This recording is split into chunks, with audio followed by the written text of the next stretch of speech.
morning, folks. Welcome to the show. Today probably won't be using the jig, but I'm going to talk about the jig a little bit later down the track. There's a couple of things I need to just clarify from last week. So we're going to do a little bit of that. Apart from that, what we're going to be doing today is we're going to put the tops. We're going to make a top for a box. We're going to put a base in the box. We're going to split the box in half if we get time, and just generally work on simple box making, so splitting the boxes in half. So for those of you who haven't been watching, and those of you who have, just to go over a couple of things. The first thing we're going to do, what we're doing is we're building a box that lays open flat, like so. So if you look at the side of it, you can see that the box is just one piece. Okay, so that's what we're basically doing. Now, we've designed the box for a little jigsaw puzzle that we happened to find at a trade show.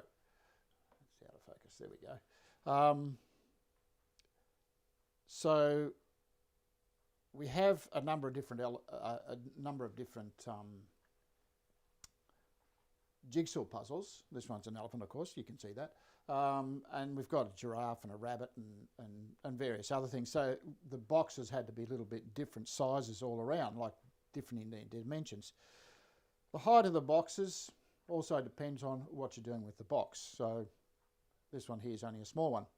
Now, what I did with the box, instead of, you can see this one here has material that is 10 millimeter in thickness all the way around the box. So the whole box is 10 millimeter material. But what we've done is we've made it a little bit more delicate by doing this to the box. So this box is a similar box. You can see it's about the same size. Got the head catch on the front, only it's built a little bit differently for different reasons. This one here is actually designed for watches or jewellery or trinkets of some description. But what we've done with this box is we've made the frame out of 8 millimeter material, and the back part of the frame where the hinges are attached is 10 millimeter. That's to cater for the hinges. The hinges would overlap or hang out too far if we were using 8 millimeter material. So what we've done is we've made the box to suit everything that we need, okay, just by doing thinner material. The other thing that we did with this box is we've only got a 2 millimeter thick lid in it. Okay, so what I've done is I've rounded over the top edges so that it looks quite neat. But this one here, we have used the standard feature that I would use in most of my boxes. So that's what we're going to do today. We're going to make the lid like that, and we're going to put a base in it, and I'm going to go through various steps to do that. So that's just basically an overall about what we've got and what we're going to do, and then we're going to do some other stuff. But before we do, Skip from the US asked the other day, last week, about the reason that I didn't quite answer his question properly, so I'm going to do it now. This was the jig that we used last week, and on here, let me go back to the camera.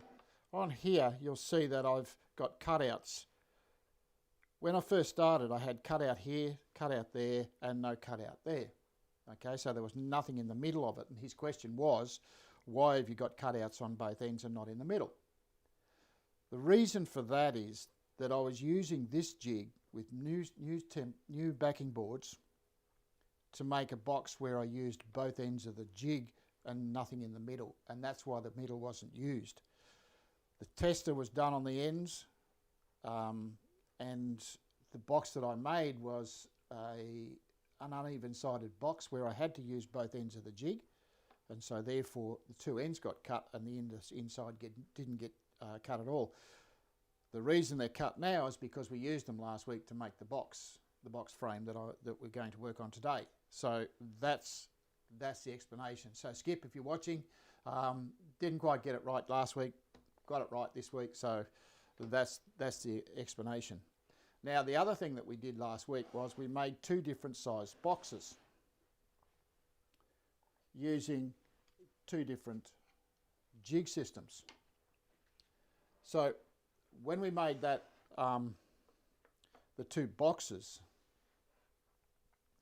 we used a thin piece of material, and with that we used our H10, which is the smaller version of our jig system, and its brother, we used the H20, which is a wider spread of joints. So therefore we can get a wider set of joints on our piece of material. Okay, so it goes up that way. Whereas the smaller one, as you can see, just in the smaller piece of timber, you've got a smaller set of joints. So when you put the 2 together,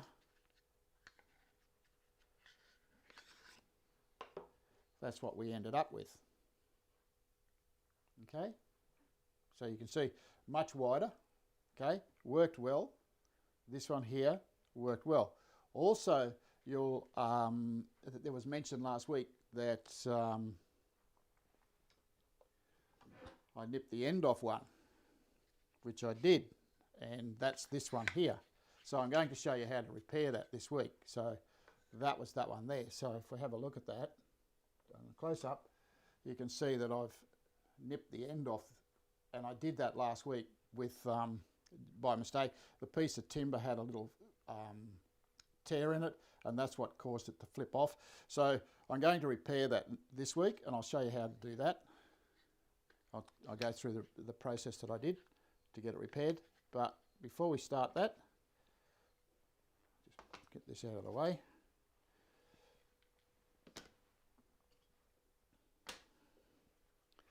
Just shift the jigs. So the H10 and the H20, they're both pretty good jigs. They'll do the job for you, and you can get various different sizes out of it. So have a think about that. The H20 is actually a new version, a new addition to our lot package. So if you're buying a lot package, you're going to get one of those anyway. So let's get started. Now, this is where we got up to last week. We just get this all sorted out. We built the right way. We built the box frame like so.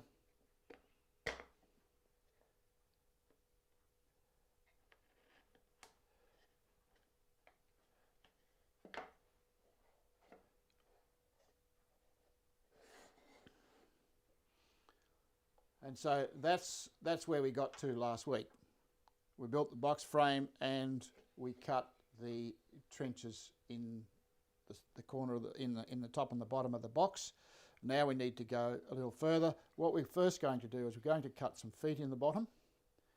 And the beauty about this is if you damage one part of it, you can actually turn the box around and use the bottom or the top edge as the base, because we're going to cut the box down the middle, so it doesn't matter which side is the bottom. So once you've got your 2 parts together, or your 4 parts together, you can then decide where you want your feet. Okay, this one here is, it's okay, I can use whichever side, they're both about the same. And what we're going to do, once we cut the feet, is then we're going to make the top and the bottom out of those 2 panels.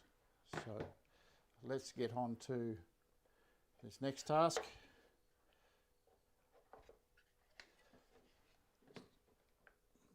Pull this apart. Like so.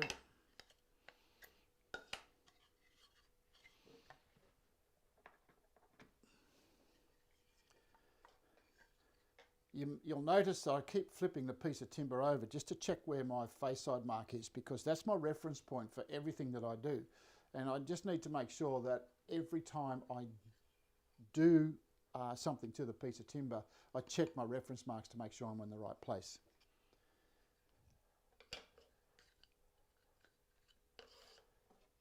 It just shows how important the reference marks are. So that's the bottom of all the parts. I just want a piece of chalk.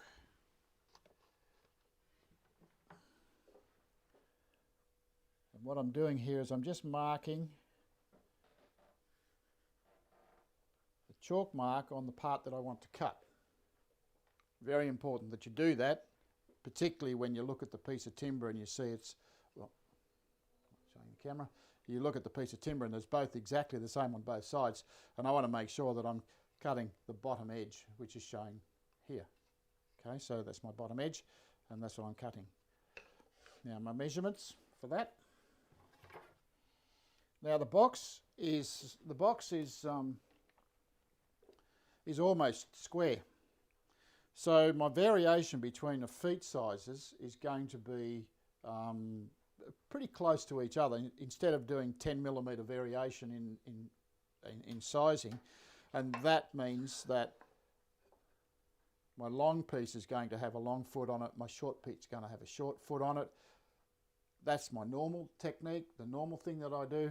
So depending on whether the box is long and narrow like this one, you can see the foot on this is quite long and the short one is quite short.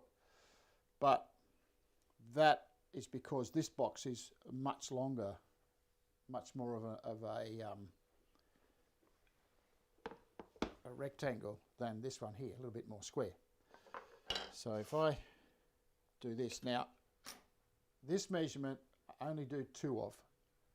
So 2 parts, the rest of the other 2 can go to the side. And this is how I do that. So just bring that down to there. Now when I measure this, this is the technique that I use. I stand the piece of timber up on its, like so, flip it onto its back, and then on the left hand side, and I only do this on one piece of each of the timbers, I'll measure at the bottom where I want to be. So let's say 35mm. Now guess that measurement. You don't have to actually be precise about how often you use 30mm or 35mm or 40mm. I just have a look at the size of the box and think, yeah, that's a nice foot, and go from there. On my second one, I do exactly the same thing. So that's the back part, and this is one of the sides. So again, stand it up, lay it over, and on the left hand side, I'm only going to do 30mm. So it's 5mm variation. And that's where I'm going to start my foot cut. Okay, so I'm going to cut out a section along the bottom here to give me a foot. All right. Now to do that, I'm going to need some tools. So I'm just going to set up and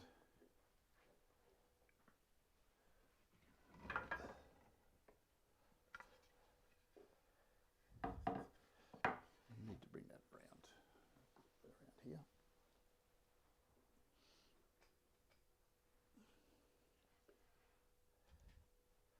Okay, when we set up here, the router bit that I'm going to use, TSRW12, which is a spiral bit. It doesn't matter if it's a down cut or an up cut, basically because we're cutting right through the whole piece of timber, and the idea is for the sawdust to be removed. And as you can see, my fence has a cutout in it that matches up to my router bit. So if I bring this over here, you can see the router bit there.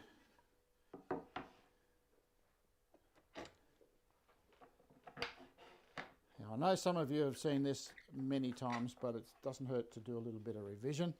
Now when we look at this, you can see that all my pieces, 3 pieces are 8mm, and I've got my 10mm piece. So use the thickest piece of material to adjust the height of the route a bit. Otherwise you're not cutting deep enough. So my thick piece, and I'm just above my piece of material. Doesn't have to be right on it.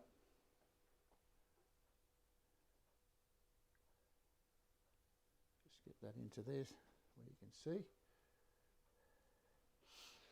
Now, here's the rub. Just get my pencil back, my pointer. The distance I have here,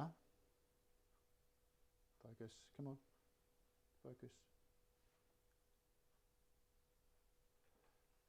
Not going to focus. There we go. The distance I have there, it's the same on this side.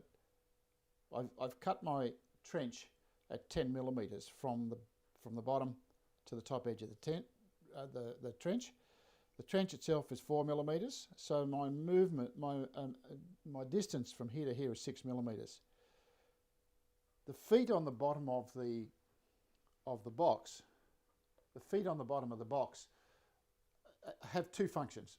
Number 1, they give you 4 points of contact with the bench, and number 2, they create a shadow line under the box. And that shadow line just gives the box a bit of a lift, and it shows that it's actually deliberate and it's meant to be sitting up a little bit. So they're the 2 reasons that I use the feet for, and a little bit of aesthetics as well. So that's what we're doing. So the depth of cut in your foot, how deep you come here, is dependent on what you're trying to achieve and what you want. I'm only creating a shadow line and my 4 points of contact, so that basically doesn't matter how much I've got there, except that I'll need material here to support the base. So the base is going to fit in there. What I need is enough material in here to support that when it's sitting up. Okay, so that's going to sit in like so. Now, as I said, I've got 6mm to play with here. The diameter of this is 10mm, so therefore between the tip and the centre is 5mm. So if I set my fence to the centre of that route a bit, see if I can get in a bit closer.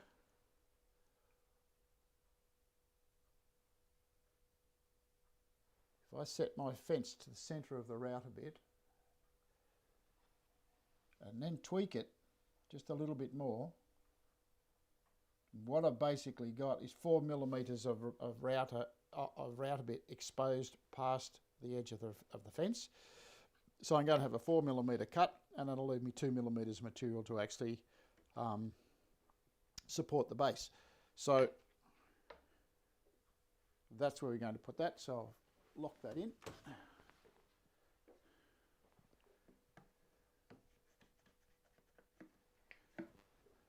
Okay, lock that. Now what's going to happen here is I'm going to push onto there, slide along, and then I want to do the other side. Okay, now if I just pushed straight onto there without any support, it would flick it back this way, and that would damage the foot. Okay, don't want to do that. I just want to make sure that I start at my mark, and my mark is on the left-hand side of my cutter. Okay, so it's on the left-hand side. I've got a little tear out there on the fence, but that doesn't matter. I can fix that later.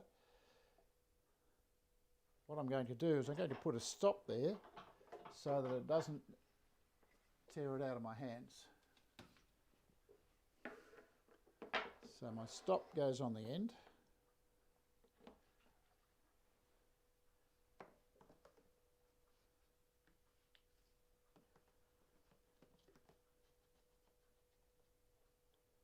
Like so. I have a stop on there. Let's bring that back so you can see what I've done with the stop. And so what I'm going to do there is I'm just going to feed through that way. Okay, so always right to left. So here's everybody, and I don't have a set, so I'll have to get myself some. Thank you, Pam. Terrific. Okay, ears on, everybody.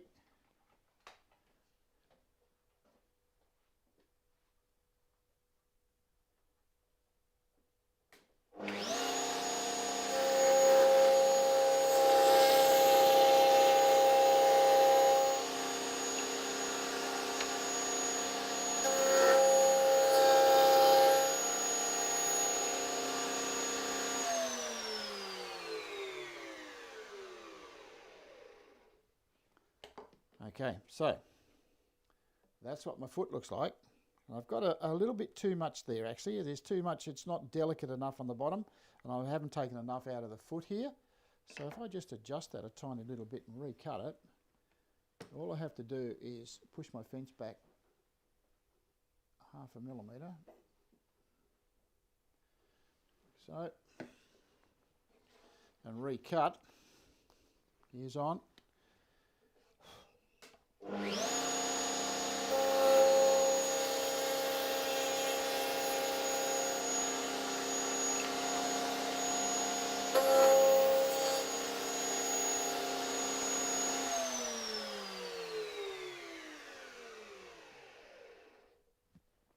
So that looks a little bit nicer. Okay, so a bit more of a depth there, and if I sit that down, you can actually, you can't quite see the shadow line there, but it's, believe me, it works. So now I've done that, I can actually go ahead and cut my other piece. So I want to use cut the back. That's the back I just cut. I'm just going to cut the front now. Ears on.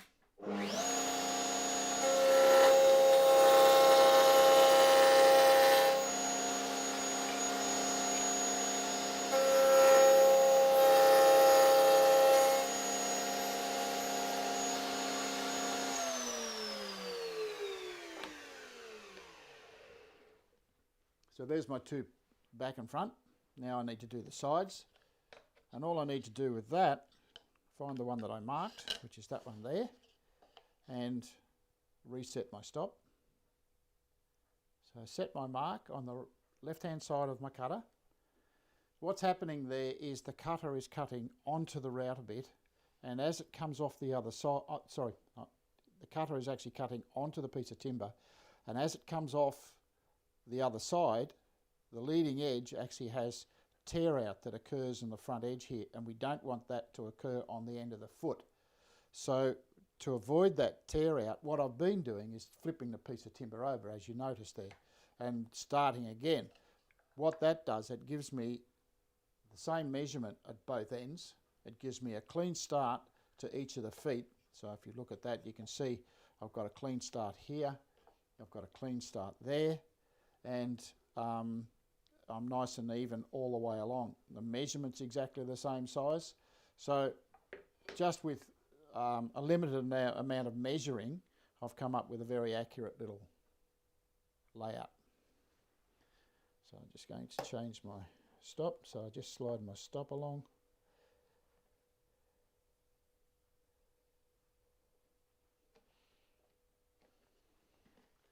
And ears on again.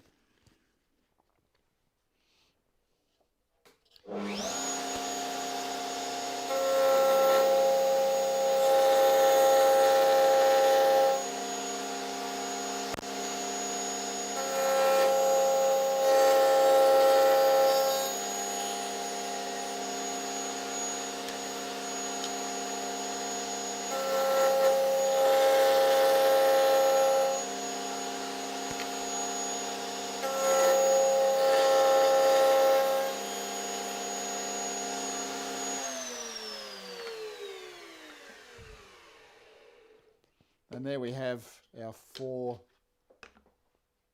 pieces of the framework with the feet on it. So I'll just shift all this because we don't need all this again. Just get all this out of the way. And we'll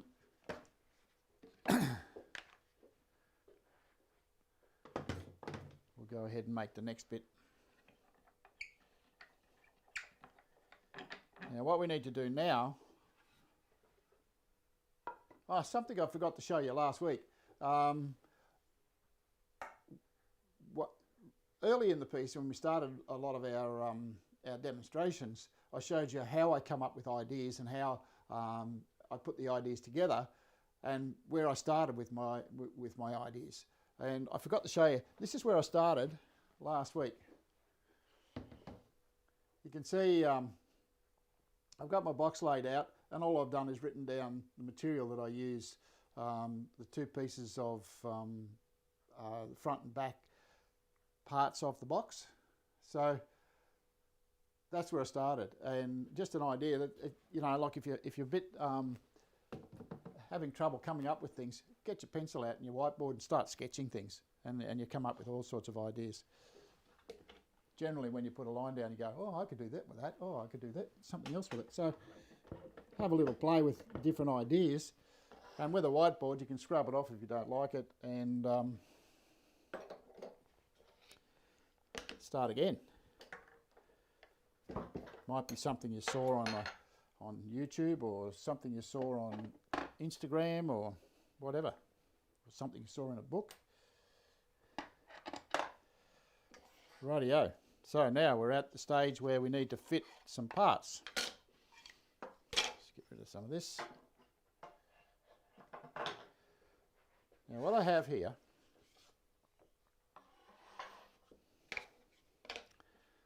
just get sorted here. I'll be ready in a minute. Okay, so what I have here is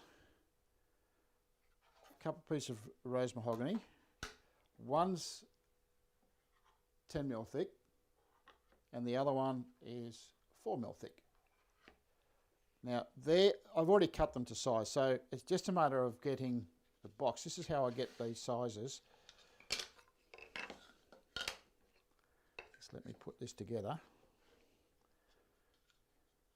And it's important that you do this. Make sure that when you've got your box put together, that you take these measurements before you actually pull it apart. It saves a whole lot of problem down the track. Okay. So there's my frame. And when I get these measurements, I put my ruler into the box. You can see here, when I slide that in, you can actually see it goes in 5mm. The router bit that we used, it was a 5mm router bit. So we've gone in there 5mm. And when you look across here, you can see that I've got 148mm, 147mm. Okay, so from the bottom of the trench to the inside edge is 148mm. My trench is 5mm deep in there. So if I add 5mm, 147, that'd give me 152 for the size of the box from inside trench to inside trench. Now I don't want to go there because I want to allow some movement in the material. So I take a millimetre off it. Instead of going a 152, I go 151, and that will give me the width of that panel. And the same with this panel. It will give me the 151. So that's what I've done. And the same applies to doing from end to end. So that will give me that size. Now, one of the problems that we have here is that my router bit, the one that I use to cut the trench, is circular. It's round. So what's going to happen is going to end up with a round corner in here. Square won't fit in there. You have to round over the corners. And I do this to both pieces before I go on to the next task. So they're both my pieces, and they have to be the same size. You need to make sure that they're both exactly the same. So from here, what we're going to do is we're going to round over the corners. Now, for those of you who are new to this,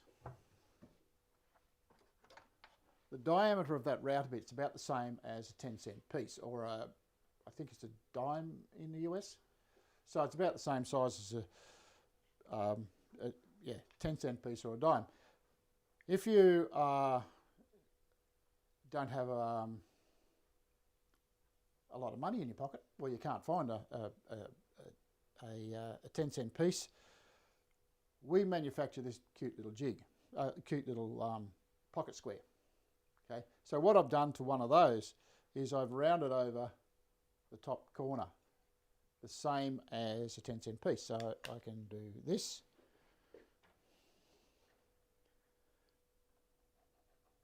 And I can draw my corner, and just continue to go around the piece. But when you're making lots and lots of boxes, you need something that's a little bit quicker than that. That's fairly slow and tedious and takes a fair bit of time, particularly when I'm making lots and lots of boxes. So I came up with this idea. Well, actually, I didn't come up with this idea. I saw this idea some time ago. Somebody had a very small version of this. I've just enlarged it to take different pieces of timber. And this is a platform that you clamp to the bench of your sander, your disc sander, and put your piece of timber in here, and you radius off the corner. Okay, so we've called it a radius jig, and it's just designed to do it that way. And all I've done is I've bent over a piece of aluminium. I've got a couple of actually they're shelf supports that I've used in the shelf here as stoppers. Okay, so they're just stops. So that's what I did. Derek Lark came up with another design, which if you get onto him, he can actually he'll actually send you one for a small fee, and you got it? Good. This is what it looks like. Now this one here has 11 millimeter radius. Okay, so they're cut out on a printer, so a 3D printer. So they're quite a good little nifty little piece. I've done exactly the same thing by attaching it to a platform that I've dropped onto my sander, and all I'm going to do now is just going to round over here and show you how they work. So everything's on, so it's just a matter of turn that on.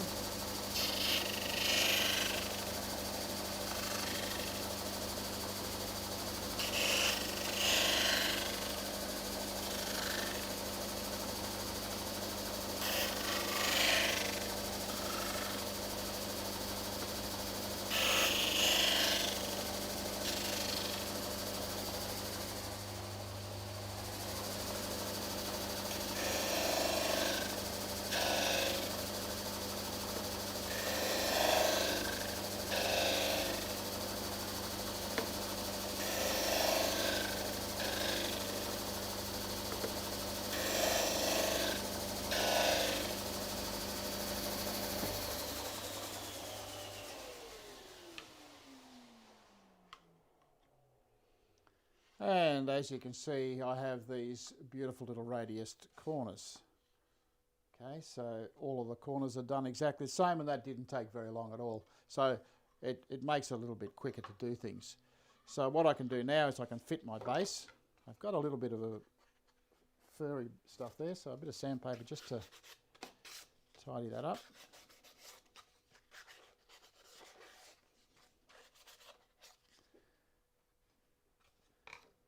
And then we'll fit the base.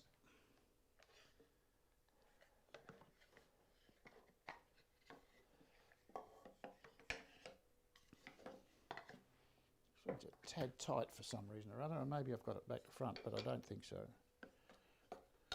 Try it out. Normally I'll mark the ends. Oh, that's better. Normally I'll mark two of the corners. I haven't done that. forgotten to.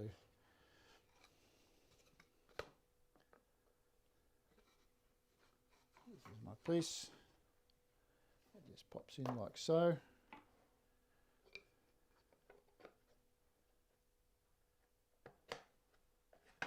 And there you have it. My piece fits in nicely into the box. Okay, so it's straight in. When you turn it over, you can see that I've got lots of support for the base around the edge of the box. You can see here and here. So I've got lots of support. Now what I need to do is I need to make the top to go in there, and then we're going to glue the box together. So I've got time to do that, so that's what we're going to do. Before I started with this piece of timber, this is a piece of rose mahogany, I sanded it all, and as you can see just with the light on it, it's quite shiny. I've sanded it quite smooth down to 600 grit, so that I don't have to do a lot of sanding later on. I've done the same with the base piece. I've sanded it so that it's nice and smooth, and if you can see there's a bit of a sheen on the bottom there. That's also done, so it saves a little bit of time later down the track. Okay. Now the router bit that I'm using to cut the rebate is my panel raising bit. And if you watch the previous series, you'll understand that we've got an 8mm degree on the cutting tip to give it a shearing cut. So you'll see how I go about it. And we'll set that. So my piece of material is 10mm, or pretty close to it. It's a little bit under. So I'm going to set the height to just over 5mm.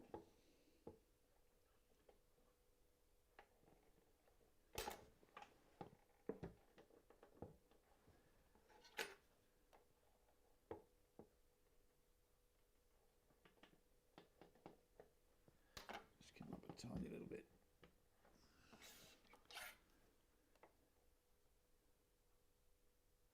Yeah, we're pretty good there. And so what I'm going to do is I'm going to feed this around here. I need my fence.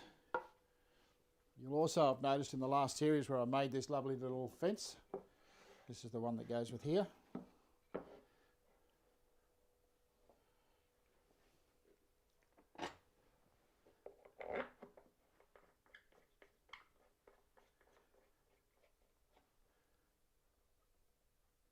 Now, where's my box? Here it is. I've got 5mm trench in there. I've got a 5mm trench in here, and that fence, that fence, get tongue-tied every now and then. That trench is 4mm. I'm going to cut 6mm off this piece. So what I want to do is make sure that I'm far enough in so that I don't get binding on the top edge. If it binds on the top edge of the trench, you can't actually get that to fit properly. So we've got to make sure that we get it in there. Now the radius of the router bit means that we have to give a little bit of space, and that space is around about 3mm. Okay, for this radius on this curve here. So if I measure from my fence 8mm to the outside of the cutter, then that gives me a 3mm gap, and it allows the 5mm into the trench.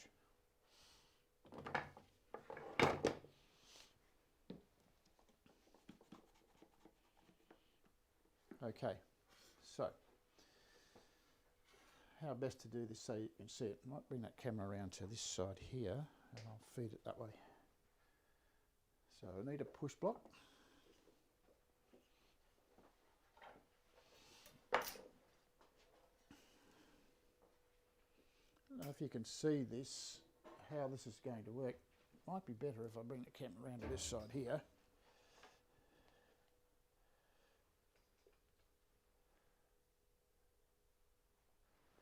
Turn the machine on. Grab my earmuffs.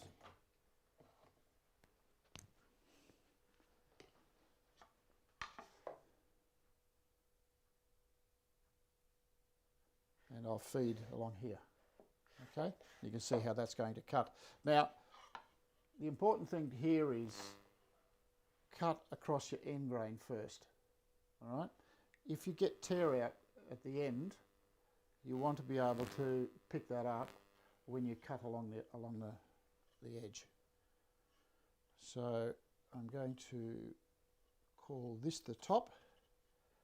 So I'll turn it over that way. And I'll just run my fence along here and I'll just push that through my route a bit, like so. So ears on, everybody.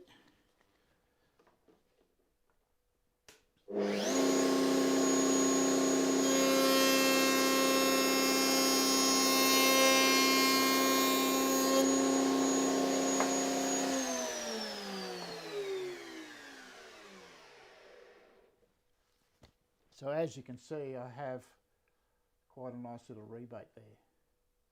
Okay, all I need to do now is work out whether it fits.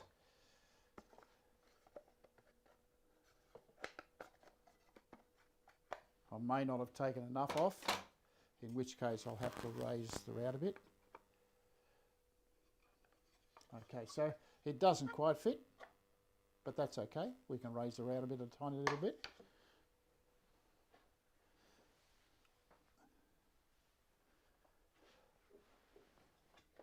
A little bit of space here.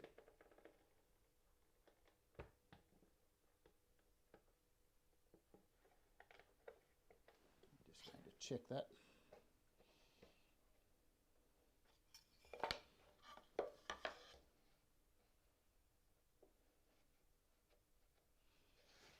See how much I've taken off.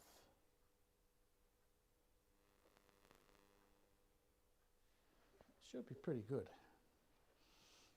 So, we'll try again. Ears on.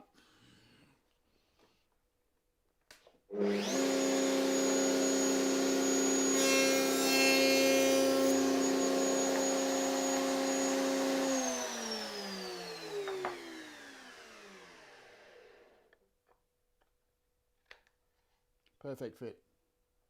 Okay, do the rest of it. So ears on, I go right round.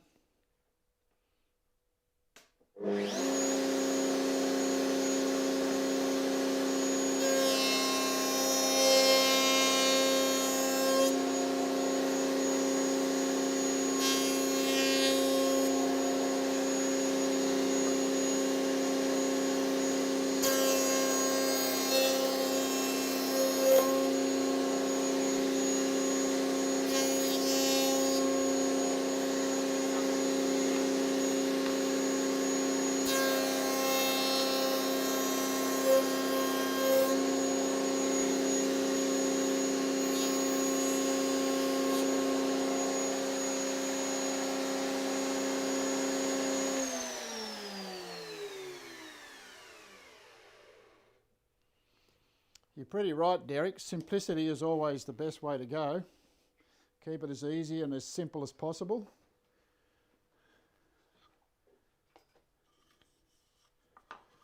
Okay. Now we have our box ready for assembly. So it just pops in like that.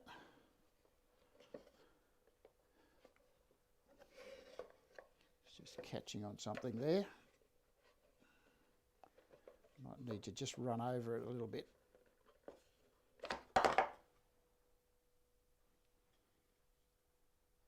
haven't quite taken enough off there, so it's just a matter of redoing that. that edge. So ears on everybody.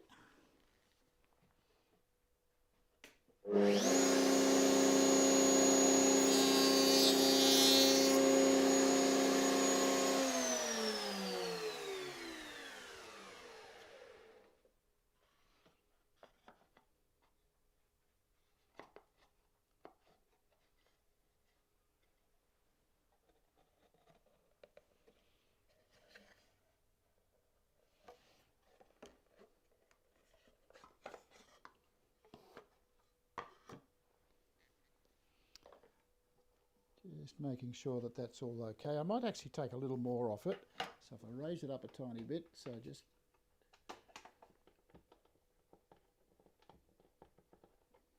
I did it too perfect for the one that I was working with.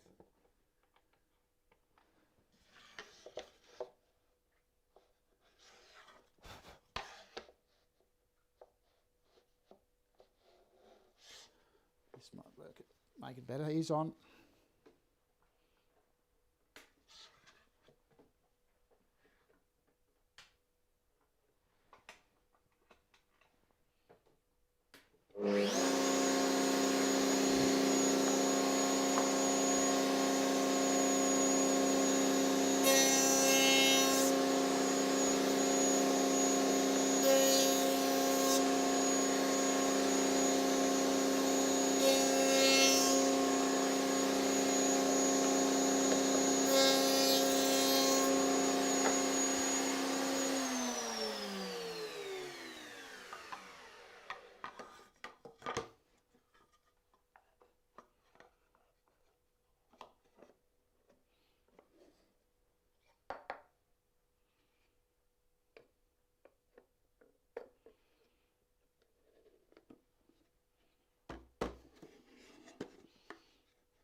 Big mistake that a lot of people make is when they're fitting it, they put it all together like that, and if it's a tight fit, something's not right here. There it is.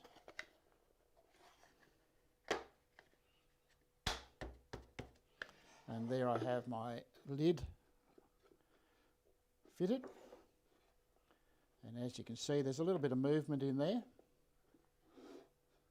Okay, so there's a bit of movement in there. I've got plenty of room for it to slide back and forth, and that'll get glued in place when we glue the whole box together. You'll notice that I took the base out before I actually put it together. If I had the base in there and that was a very tight fit, I haven't got anything to hold on to when I try to pull the box apart. Okay, because the lid is a really snug fit. It's just fits in the trench, and that's all I needed to do, but it's still got room to go sideways, which is what you want it to do. So then we need to glue that together. Sort of don't have time to do that gluing. I'm going to do that glue it up later. So as you can see, the box frame is all ready to go. I think what we'll do is next week I'll glue both the boxes together, because I want to show you the repair that I'm going to do on the other small box. But what we'll do now, I've got 10 minutes, so I'm going to split the top off one of the other boxes that I made all ready for this. So this box here is exactly the same as the one I've just built. Only what I've done with it is I've sanded off all of the edges.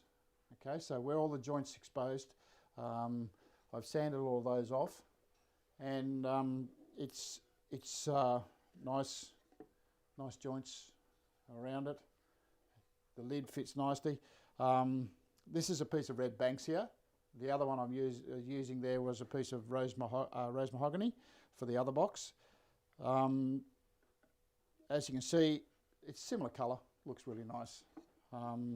It's actually quite difficult to get hold of. A friend cut a Banksia tree down, and my supplier actually managed to get hold of the tree and cut it up for me. So I've got some really good stuff, and you can see it's got some beautiful colour in it, and the dark spots actually work with the rose mahogany. So you've got that sort of thing. Okay, now The router bit that I use to cut the top off will split the box in half. Let's get this all out of the way. I'm going to use the fence, so that's why I'm not taking it off.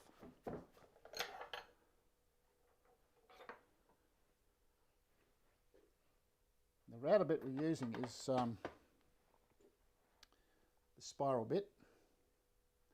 Okay, so TSRW5 in the Carby Tool range.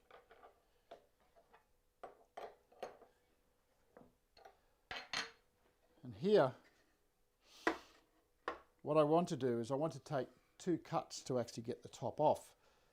So if I set the depth of cut for the router bit to half the thickness of the 10mm piece, this being 8mm is going to leave very, very small amount of material supporting the job while you're cutting the top off.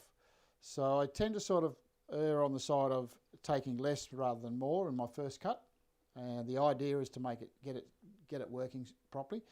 So half the thickness of the thin piece is the one that I tend to sort of stick to. It just makes it that little bit easier.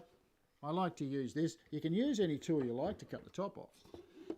You can use a bandsaw, or you can use a table saw, or you can use a hand saw, whatever. But I like to use this because it gives me a parallel cut all the way around. So what I'm going to do is I'm going to shift that camera to there because I have to cut on this side. So if I move, cut on this side, I need for the router bit to push the piece against the backing board of the support. So if I sit that there,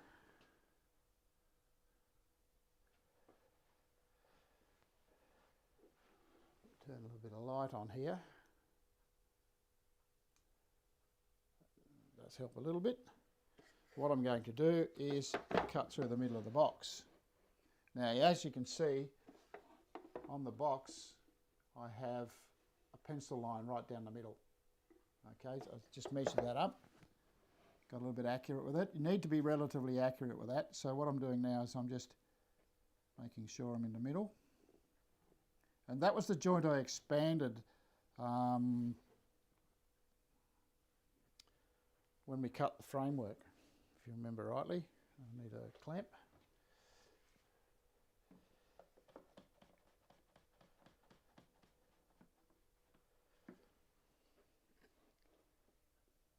Now this is a very, very fragile, I don't believe I'm saying this, but a fragile router bit. It's I'm going to cut through my piece of timber like that. I'm going to rotate through this way, through this way. If you're cutting hardwoods, make sure that you allow the router bit to do the work. Okay? We'll lock everything down. So ears on, everybody.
As you can see, we've cut all the way around the box.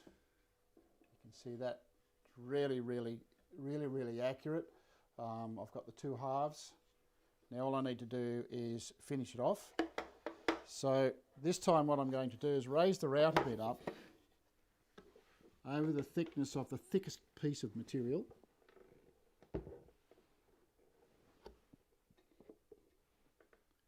And the thick piece is the 10mm bit, because we want to cut all the way through. And I'm going to cut that one first before we cut the rest of them. Now before we start, set myself up. Should have done this earlier.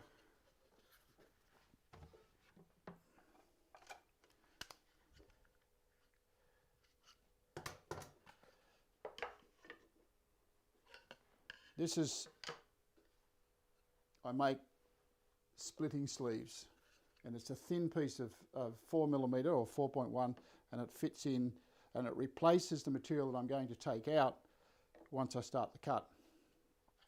So I generally make them to be about the same size as the box themselves. I don't just put a thin strip of timber in the top edge on both sides. It's just generally exactly the same size.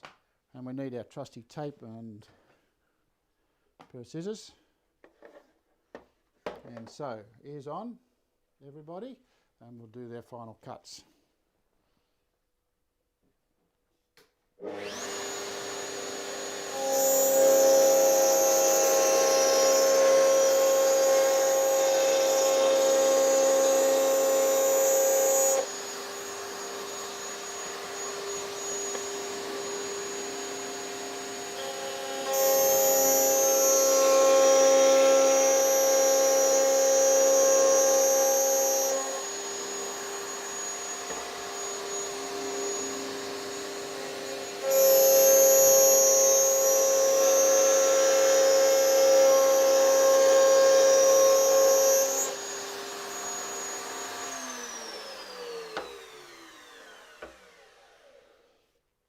So now you can see that I've cut away 3 sides and I've got no support in there whatsoever.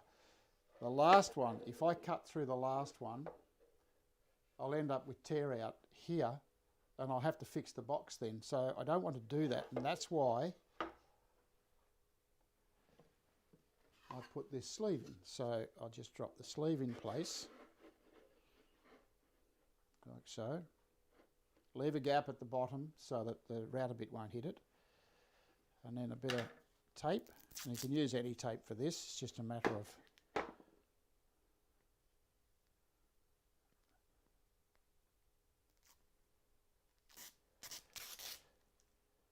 taping it up so that it's not going to fall apart. Like so.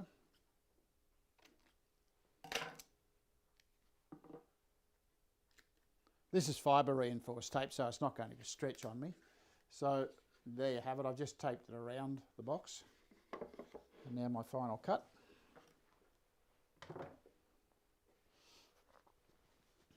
Ears on.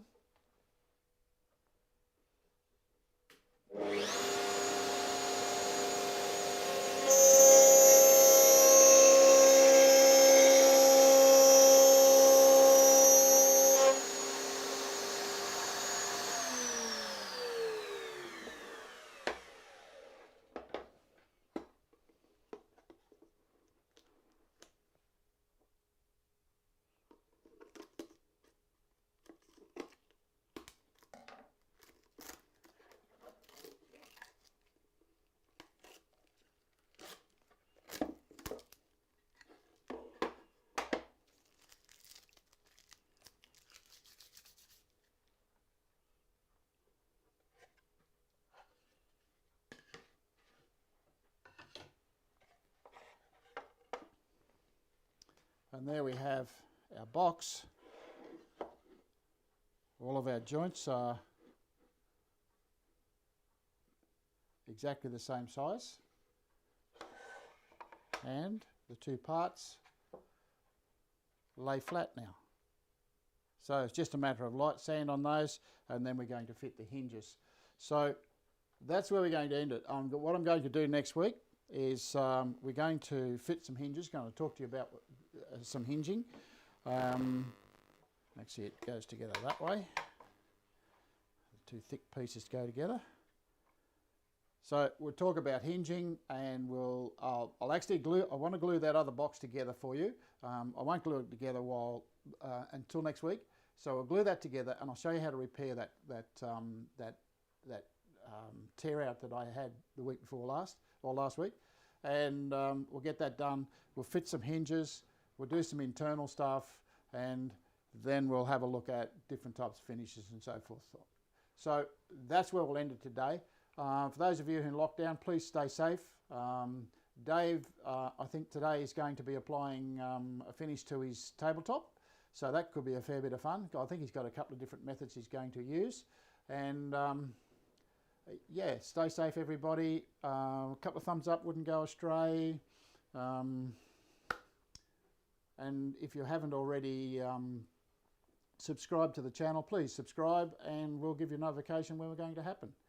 So have a good one, folks, and I will see you all next week.